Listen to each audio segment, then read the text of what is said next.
Hey guys, Chris here from Lifeline EMS Training. Today we're going to talk about on-scene reports.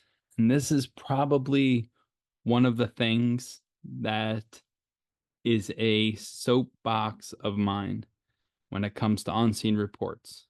Keep it simple. A couple things to remember when you're talking on the radio too is this is not your opportunity to lecture because other people need to communicate other things. When you open that channel up by pushing that button, you're preventing them from reporting their, hey, I'm also responding, or I'm 2 minutes out, or I've been involved in an accident. Please start somebody else. You need to be clear, concise, and quick. Don't get on the scene and go 42 minutes of your long lecture. This is not story time.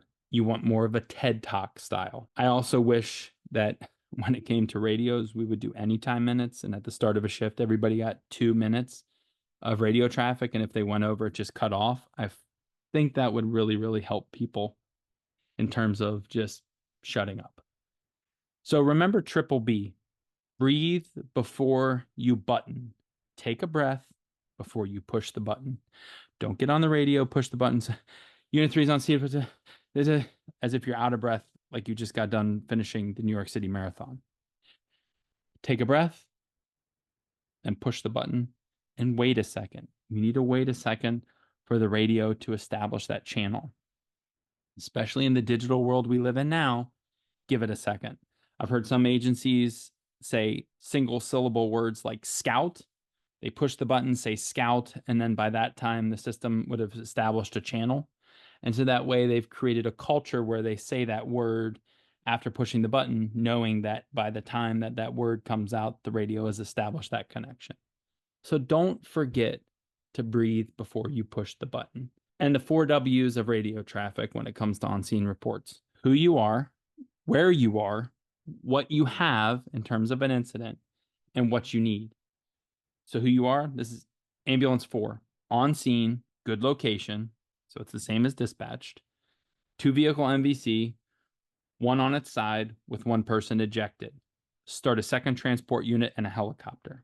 So you've told them who you are. It's ambulance 4 reporting that the location is correct. So all the other units coming in and any other ones that are going to be dispatched are going to be sent to the appropriate place. You have 2 vehicles. One's on its side and one person's ejected. You need a second transport unit and a helicopter. You don't need to tell the dispatcher, start me a helicopter in an LZ piece and the closest LZ. Like, you are on scene. You are setting the stage. You are the first 5 minutes of the anti-snowball effect. It is your job to make sure everything is communicated so that the other people that are good at what they do can get those resources your way. Dispatchers are phenomenal at what they do. They know if they're going to get you a helicopter, they're going to get you an LZ piece. And it's the LZ piece's job to figure out the LZ. Don't try and add all that cognitive load to what you're doing. Keep it simple. So let's practice a couple. Unit 3 Respond Box 1404 for a 2-car MVC, 455 Donaghy Street. Caller reports one person with neck pain. Unit 3 is on scene, good location, 2-vehicle MVC, one person out holding their neck. Who you are, Unit 3, on scene, good location. What you got, 2-vehicle MC, one person out holding their neck. What you need. You don't have to give what you need the minute you pull on scene. When you go out and you do your 360, then you can follow up with what you need. Dispatch Unit 3, have a total of 2 patients, no one is trapped. Start a second transport unit. And now they know, okay, you've done your 360, we don't need an extrication piece, and you need a second transport unit for a second patient. Let's try another one. EMS 6 Respond Box 1202 for a unconscious person. Intersection of Schwab Street and Row Lane. Caller now reporting bicyclist struck. EMS 6 is on scene, good location, one bicyclist struck on the ground, striking vehicle still on scene. Bicyclist is upright, so I told them who we are, where we're at, what we got. Dispatch EMS 6, we have one patient, I can handle, you can place all other units in service. So now in that instance, we've told them what we had, we're good with what we have, so we were able to down throttle the remaining response coming in. EMS 14, Respond Box 0701 for a tractor accident, 317 Bills Lane. Caller states tractor struck trailer. EMS 14's on the scene, good location, overturned dump truck, and a front end loader. Start an extrication unit and a second transport unit. So now I've told them who, where we're at, what we got. I've asked for immediate additional resources to get them on the road. And then when I do my 360, I can tune up or tune down what we need. Dispatch EMS 14, we have 2 persons pinned under the dump truck. There are no other patients. Please also start a helicopter. So now we've given them, and the units responding in, we have 2 persons pinned, and that we also need an additional resource on top of our initial request. Ambulance for Respond Box 1404 for a motor vehicle collision. 379 Hill Court. Caller reports motorcyclist involved. Ambulance 4 is on the scene, but good location. Motorcyclist down, appears unconscious. Expedite PD for traffic control.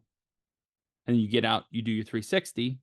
Dispatch Ambulance 4, I have 1 motorcyclist DOA, no other patients, can hold with myself and the police units. So we've told them who we were, where we're at, initially what, we did our 360, and then we dropped things back based on what we needed and what was coming in. Unit 3 Respond Box 0301 for a motor vehicle collision. In the area of 14006 South Turnpike, single vehicle appears to have hit a deer. Sheriff's office is aware but no deputies available. Unit 3 is on the scene, good location. I have a pedestrian struck unconscious on the ground. And you get out, you do your 360. Dispatch Unit 3, start a second transport unit for a second patient, as well as a helicopter. So we told them who we were, where we are, what we had. We did an audible change there and what more we needed after we got out and did our check. So what if you stumble across some calls, right? Like you're not dispatched to them, but you just happen upon them. Medic 15 on the scene, 1453, Donahue Turnpike, for a vehicle fire, car fully involved, 2 persons outside of the vehicle. Start fire department to my location. So who you are, where you're at, what you have, what you need. Unit 6 is on the scene of a house fire, detached single family, 1618 Bills Court. I need fire department to my location. Structure appears abandoned. Who you are, where you're at, what you got, what you need. So practice these. Practice makes perfect. Here's an example of 2 UV5R radios. Great range. They're good to just have around the house, but they're also great to practice with. You can practice with your friend. We'll put a link to them in the video notes. They're not that expensive. And just get one, get a computer on the other end, have your friend get a computer, and just search. Search for car accident, house fire, person fall, anything. And practice what you would say as if you were the first on the scene, and give each other a dispatch if you want. Practice if you stumble upon them, practice if you're dispatched to them. It's a great opportunity to just get reps. And remember, breathe before you push the button. So we hope that helped. As always, if you have any questions, hit us up at info@lifelineemstraining.com, and we hope you have a great day.